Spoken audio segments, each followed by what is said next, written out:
11-year-old Marty walked into a motorcycle club holding nothing but ashes, the burned remains of the only photo proving he ever had a family. He didn't ask for a place to stay. He asked for something far more painful. Can we take a new one? What happened next changed everything. Not just for him, but for a man who thought he'd lost his chance at being someone's family forever. The kid appeared just before 9, right when Wesley was counting the register. He was small for 11. Narrow shoulders, jeans that bunched at the ankles, backpack hanging off one strap like he'd been carrying it for miles. But it was his hands that made Wesley pause mid-count. The boy held something carefully between his palms, the way you'd cup water you were afraid of spilling. "We're about to close," Marcus called from the back, not unkindly. The boy didn't move, just stood there in the doorway of the Nighthawks clubhouse, fluorescent light cutting across half his face. His sneakers had holes near the toes. Wesley set down the cash drawer. "You lost, kid." "No, sir." The voice came out steady, practiced, like he'd rehearsed this. "I need to ask you something." There was a quality to his stillness that Wesley recognized, the kind that came from learning early that moving too fast got you noticed in the wrong ways. He'd seen it in his daughter's eyes during their last visit, the one where social workers watched from plastic chairs while Amanda pretended not to recognize his voice. "All right," Wesley said. "Ask." The boy stepped forward and opened his hands. It was a photograph, or what remained of one. The edges were black and curled, most of the image consumed by fire. Only one corner survived, a piece no bigger than a playing card showing part of a woman's smile and a child's hand gripping her sleeve. The emulsion had bubbled and cracked, but you could still make out the faded colors of a kitchen in the background. Yellow walls. A calendar with cartoon dogs. "My stepdad burned it," the boy said, matter of fact. "Last week. He said the past doesn't matter anymore, that I need to stop acting like it does." Wesley's throat went tight. He didn't reach for the photo. "It was the only one I had of me and my mom together. Before." The boy swallowed. "Before he came around." Marcus had stopped wiping down tables. Two other members, Tank and Luis, stood in the doorway to the garage, grease still on their hands. Nobody spoke. The kid looked directly at Wesley then, and there it was again, that terrible ancient stillness. "I was thinking maybe you could help me take a new one, a family picture, so I'd have proof I belonged somewhere." Wesley felt the weight of every word, each one settling somewhere he couldn't shake off. Wesley had spent 6 years building walls between himself and sentences like that. After the divorce, after Amanda went into the system, after the supervised visits turned into canceled visits turned into nothing at all, he'd learned to keep requests at arm's length. You couldn't disappoint people if you never promised them anything. But this kid wasn't asking for promises. He was asking for evidence, documentation, the kind of proof Wesley himself had tried to provide in family court, showing up to every hearing with calendars and receipts and character witnesses. None of it enough to convince a judge that a man who'd spent 2 decades in an MC could be trusted with his own daughter. "What's your name?" Wesley asked. "Marty." "Where's your mom now, Marty?" Something flickered across the boy's face. "I don't know. She left last winter. Ray, my stepdad, says she's sorting things out, that she'll come back when she's ready." The lie sat obvious in the space between them. Marty knew it was a lie. Wesley knew he knew. "And Ray sent you here?" "No, sir. He doesn't know I left." Marcus muttered something under his breath. Tank crossed his arms, jaw working. Wesley should have called someone. Child services, the police, someone whose job description included knowing what to do with 11-year-olds holding burned photographs. Instead, he said, "You eaten today?" Marty's hesitation was answer enough. "Marcus, get him something from the fridge." Wesley kept his eyes on the kid. "Sit down, Marty. We're going to figure this out." 20 minutes later, after Marty had eaten 2 sandwiches and half a bag of chips without saying a word, Wesley made a decision that surprised him. "All right," he said. "We'll take your picture." Marty looked up, mayonnaise still on his lip. "Really? Really? But not inside. Outside with the bikes." Wesley stood, ignoring the looks from Marcus and Tank. "You want a family picture, we do it properly. They assembled in the parking lot under the sodium lights. 6 of them in total, including Jax who'd just pulled in on his Harley. Nobody asked questions.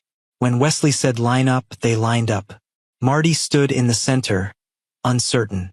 His hands hung at his sides like he'd forgotten what they were for. Wesley positioned himself to the kid's left, not touching him, just close enough that the camera would catch them in the same frame. "Luis, you're taking it," Wesley said, handing over his phone. "I don't know about this, Wes," Luis muttered, but he raised the camera anyway. "Just take the damn picture." The flash went off. Once, twice, 3 times. When Wesley checked the screen, what he saw wasn't a family. It was a group of men who'd forgotten how to arrange their faces into anything resembling warmth, standing around a kid who looked like he was waiting for permission to breathe. But Marty stared at that image like it was oxygen itself. "Can I have it?" His voice had gone small again. Wesley sent it to the clubhouse printer, watched as Marty carefully slid the warm paper into a plastic sleeve pulled from his backpack, the kind kids used for baseball cards. The boy's hands shook slightly as he tucked it away, like he was afraid it might combust if he wasn't careful. "Thank you," Marty whispered. Wesley drove him back to Ray's house himself, got the address without asking too many questions. When Marty climbed out of the truck, Wesley said, "Same time next month. We'll take another one." Marty turned back, eyes wide. "You mean it?" "I mean it." He watched the kid walk up the cracked driveway to a house with bars on the windows and a dead lawn. Watched him pull out his key and let himself into darkness. Wesley sat there for a full minute after the door closed, engine idling, thinking about proof and photographs and all the ways a person could be erased. Then he put the truck in gear and drove home to his empty house, where the only photos on the walls were of motorcycles and men who'd never ask him for anything that mattered. By March, nobody pretended the photos were about anything except showing up. Marty showed up on the last Saturday of every month with the precision of someone who'd learned that consistency was a luxury. Wesley noticed the backpack getting heavier, the way the kid adjusted the straps more frequently. 7 photos became 8, then 9. The plastic sleeve had been replaced by a small binder with clear pages. The club stopped making excuses about why they showed up those Saturdays. Tank arrived with his hair combed. Luis wore shirts without oil stains. Marcus brought his good boots instead of the work ones with the blown-out sole. Nobody talked about it. They just lined up when Wesley gave the nod. Mrs. Chun had been teaching long enough to notice what others missed. The kid who stopped flinching, the one who suddenly remembered to eat lunch. Marty's transformation was quieter than most, but unmistakable. He stopped flinching during fire drills. It was a small thing, but when the alarm went off in November, Marty had dropped under his desk so fast that Mrs. Chun had to coax him out 10 minutes after everyone else had filed back inside. By February, he just stood up and walked to the door with the others, hands steady at his sides. His drawings changed too. In September, every self-portrait he'd drawn showed a figure alone, small, off to the edge of the page, surrounded by white space. By April, his art projects included buildings, motorcycles, faces that weren't his own. In one sketch, he'd drawn himself standing among a group of men, all of them the same height. When Mrs. Chun pointed out the proportions were off, Marty had simply said, "That's how it feels." She mentioned it to the school counselor during their monthly check-in. "I don't know what changed at home, but something did. He's still quiet, but it's different now. He doesn't watch the door anymore. Doesn't check where the exits are before sitting down." At the clubhouse, Wesley started keeping a folder. Nothing formal, just the photos, printed in order, each one dated on the back. April's picture showed Marty with his hands in his pockets instead of hanging limp. May's caught him mid-laugh at something Jax had said. June's was the first one where he looked directly at the camera without that rehearsed blankness.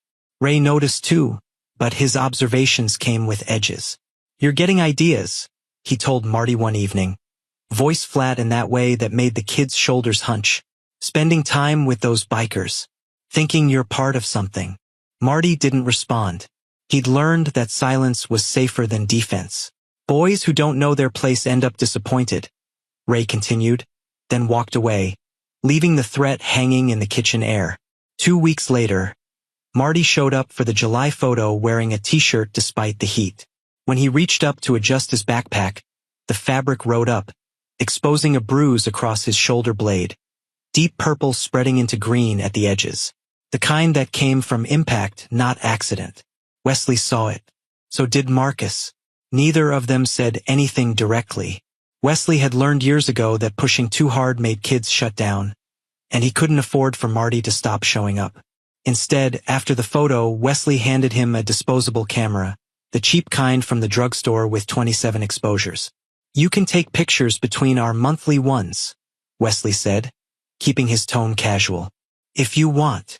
Marty stared at the camera like it might evaporate. "Of what? Whatever matters to you." The kid's hands trembled slightly as he accepted it, fingers wrapping carefully around the plastic body. "Thank you. Don't mention it." But Marty did mention it. 3 days later, he came back to the clubhouse after school, the first time he'd shown up outside their schedule. He didn't say why he was there, just sat at one of the tables doing homework while Marcus worked on an engine and Wesley handled paperwork in the office. After an hour, Marty packed up his books. "I took some pictures," he said, producing the camera, "but I don't know how to get them developed." Wesley drove him to the pharmacy, waited while the clerk explained it would take an hour, then bought them both ice cream from the shop next door. They ate in the truck, neither of them filling the silence with unnecessary words. When the photos came back, Marty didn't show them to Wesley, just tucked the envelope into his backpack alongside the binder. But his shoulders sat differently afterward, less hunched, more certain of the space they occupied. That month's photo showed something the previous ones hadn't. Marty standing without trying. He simply existed in the frame without needing permission first. Like he'd stopped expecting things to disappear. The other club members looked different too. Tank's hand rested on Marty's shoulder, casual in a way that suggested he'd forgotten to be careful about it. 12 photos in the binder now. 12 months of proof. Wesley filed the latest one in his folder and tried not to think about what would happen if Ray decided Marty's place wasn't with people who showed up. But 3 weeks later, on a Wednesday afternoon, his phone rang. School secretary. Controlled panic in her voice. "There's a situation with Marty. His stepfather is here. We need you." Wesley was in the truck before she finished the sentence, Marcus riding shotgun without being asked. They made the 15-minute drive in 9. When they arrived, Ray stood in the principal's office, one hand wrapped around Marty's bicep, the kid's face blank in that old, practiced way. The same blankness from the first night he'd walked into the clubhouse holding ashes. Only now Wesley knew what it looked like when Marty didn't have to perform that emptiness. And he wasn't about to let the kid disappear back into it. Wesley walked into the principal's office like he belonged there. Ray's grip on Marty's arm tightened. The kid's face had gone completely smooth, that terrifying blankness that erased everything they'd built over 12 months. "And you are?" the principal asked, half standing behind her desk. "Emergency contact," Wesley said evenly. "Wesley Grant. I'm in the system." He'd added himself 3 months back, after Marty had shown up with fingerprint bruises on his forearm that he'd explained away as falling against the banister. The school counselor had been hesitant but desperate. Ray rarely answered calls, and there was no other family on file. Ray's eyes narrowed.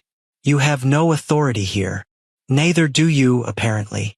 Wesley kept his voice level, turning to the counselor. "What's happening?" The counselor, a young woman named Sarah who looked like she'd aged 5 years in the past hour, glanced nervously between them. Mr. Patterson arrived during lunch requesting immediate removal of Marty from school. No advance notice, no documentation. When we asked for clarification, he became insistent.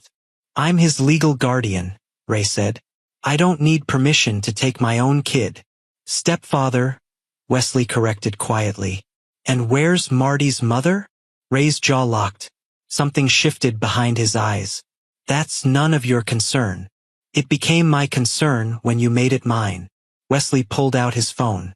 "Sarah, I'm calling Gina Reeves. She's a family attorney. And Marcus here." He gestured to Marcus, who'd positioned himself near the door. "Works with CPS. We're going to sort this out properly." You can't just, Ray started. I can, actually. Because right now, you're refusing to answer basic questions about a child's primary guardian, and you're attempting to remove him from school in the middle of the day without cause. Wesley's voice never rose. So we're going to wait for the proper authorities, and you're going to explain where Marty's mother has been.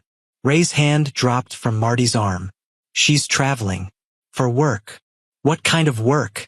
Marcus asked, pulling out a notepad. That's private. Not when a minor is involved, it isn't.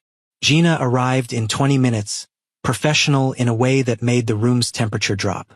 She asked 3 questions that Ray couldn't answer. Where is the mother currently? When did you last speak with her? Do you have legal custody documentation? 3 questions, and Ray had no answers that held together. The mother wasn't traveling. She'd left without warning. No forwarding address. No contact since. Ray had kept Marty because reporting her disappearance seemed like more trouble than it was worth. He'd forged her signature on school forms, never legally adopted the boy or filed for guardianship. He'd simply kept him. By the time CPS arrived 90 minutes later, Marty hadn't said a single word. He sat in the counselor's office, hands folded in his lap, while adults decided his future in the adjacent room. Wesley sat with him. Didn't try to fill the silence with reassurances he couldn't guarantee. Are they going to take me somewhere? Marty finally asked, voice barely above a whisper. Probably. For tonight, at least. Can I bring my backpack? Yeah, kid. You can bring your backpack. The emergency placement happened fast. Protocol when a guardian's legal status dissolved mid-crisis. A foster home across town. Temporary until they could sort out relatives or more permanent options. The caseworker was kind but efficient, the way people got when they'd processed too many cases to absorb each one individually. Marty was allowed to pack 1 bag from Ray's house, supervised. Wesley drove him there, watched as the kid moved through rooms like a ghost, collecting only essentials. Clothes, toothbrush, the binder. He reached for it first. At the foster home. A tidy ranch with a swing set in the yard and motivational posters on the walls. Marty thanked the caseworker politely, shook hands with the foster parents, and disappeared into the bedroom they'd assigned him. Wesley left his number. He can call anytime. That night, Marty spread the photos across an unfamiliar bedspread and counted them.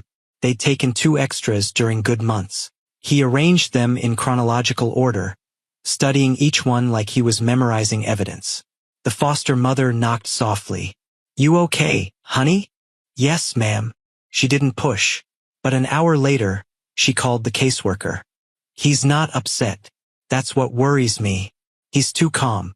The caseworker made a note in the file, then called Wesley. He keeps looking at photographs. Do you know anything about that? Yeah, Wesley said. I know about that. The court date is set for next week. They're going to ask Marty where he feels safest. She paused. Off the record, you should be there. Wesley sat in his kitchen after the call ended, staring at the folder he'd been keeping the photos. More than a year of documented care. Of consistency Wesley couldn't fake even if he wanted to. He'd lost Amanda to a system that decided consistency wasn't enough, that his past outweighed his present. He'd spent 6 years believing he didn't get second chances.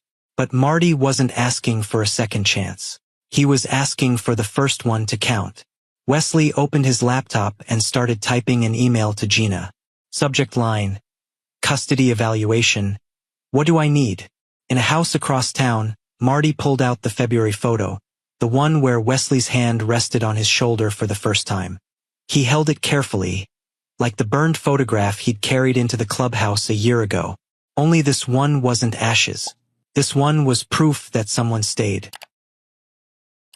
The courthouse smelled like floor wax and recycled air.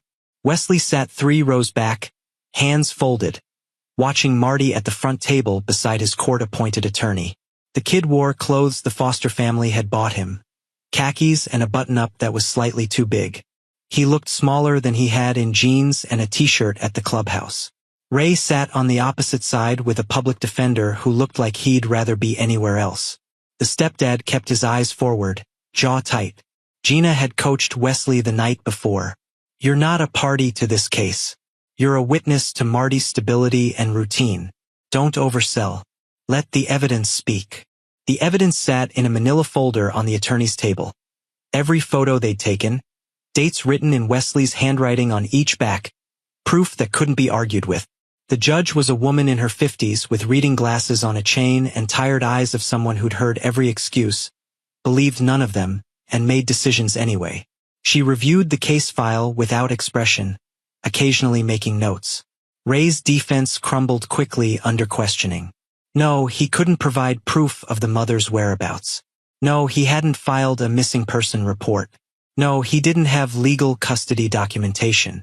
When asked why he'd kept Marty without proper authority, he said, "It seemed easier than getting the system involved." The judge's pen stopped moving. Easier for whom? Ray didn't answer. Marty's attorney presented the photographs methodically, explaining the monthly ritual, the documented consistency, the transformation visible in the progression. She called Mrs. Chen, who testified about the changes in Marty's behavior, the decreased anxiety, the improved engagement, the drawings that went from solitary figures to connected groups. Then she called Wesley. He walked to the stand feeling like every bad decision he'd ever made was tattooed on his forehead. The motorcycle club, the divorce, the custody battle he'd lost with Amanda. But the attorney didn't ask about any of that. She asked about the photos. "Can you explain how this monthly ritual began?" Wesley kept his eyes on Marty. He asked for help taking a family picture.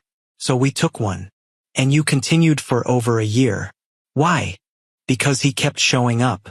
And I figured if someone's going to show up consistently for you, the least you can do is show up for them."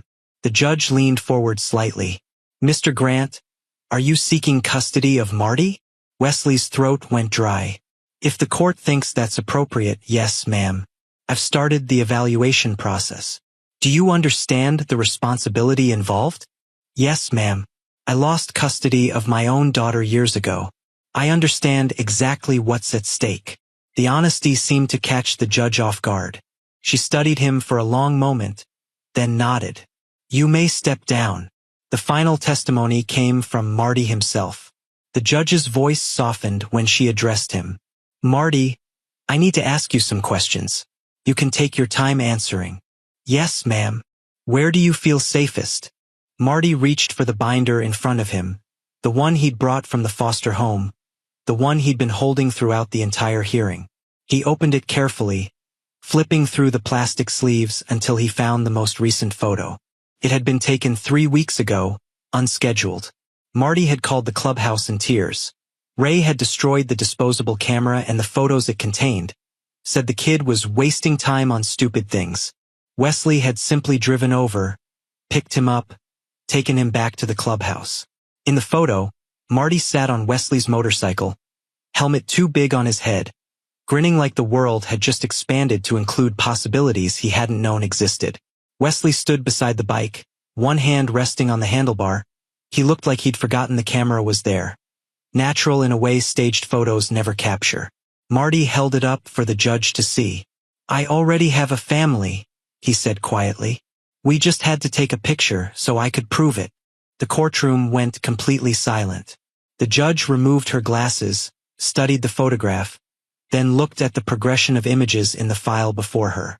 Nearly 2 years of documented care, monthly photos plus several taken outside the ritual. 23 pieces of evidence that someone had showed up consistently without legal obligation or blood relation. "I'm granting temporary custody to Mr. Grant pending full evaluation," she said. "Permanency hearing in 6 months." Wesley's hands started shaking. Marty turned in his chair, eyes wide and uncertain, like he was afraid to believe what he'd just heard. Outside the courthouse, Marty didn't cry. He just stood on the steps, backpack on both shoulders, looking at Wesley like he was trying to solve an equation. "You meant it," Marty said. "About showing up." "Yeah, kid. I meant it." 1 month later, they took another photo. But this time, Marty held the camera. He'd grown 2 inches, filled out slightly from consistent meals and the absence of fear. He stood straighter, moved through space like he had permission to occupy it. He framed the shot carefully, The club members arranged casually around the garage, Wesley in the center this time, hands in his pockets. Marty clicked the shutter and studied the preview screen for a long moment. Then he looked up. Can we take one more? I want to be in this one too. They reset. Someone else held the camera. Marty stood next to Wesley, not touching but close. The way family does when they've moved past performing connection and into simply existing together. When the photo printed, Marty didn't put it in the binder. He pinned it to the wall of his new room, the room in Wesley's house that still smelled like fresh paint and possibility. The room with the window facing the street, where he could see who was coming and didn't have to brace himself when he heard footsteps. The binder sat on his desk, full but not finished. Because some families aren't born in a moment. They happen in small increments, one photo, then another, even when you're not sure what you're building yet. Until the weight of them becomes impossible to ignore, proving month after month that belonging isn't something you lose when someone burns the evidence. It's something you create, frame by frame, until no one can take it away. Sometimes family isn't about blood or legal papers. It's about who stays when staying is the hardest thing to do. What would you have done in Wesley's position? Would you have taken that first photo? Share your thoughts below. And if this story moved you, hit that like button, share it with someone who needs to hear it, and subscribe to Embrace the Journey for more stories that remind us what really matters. We'll see you in the next one.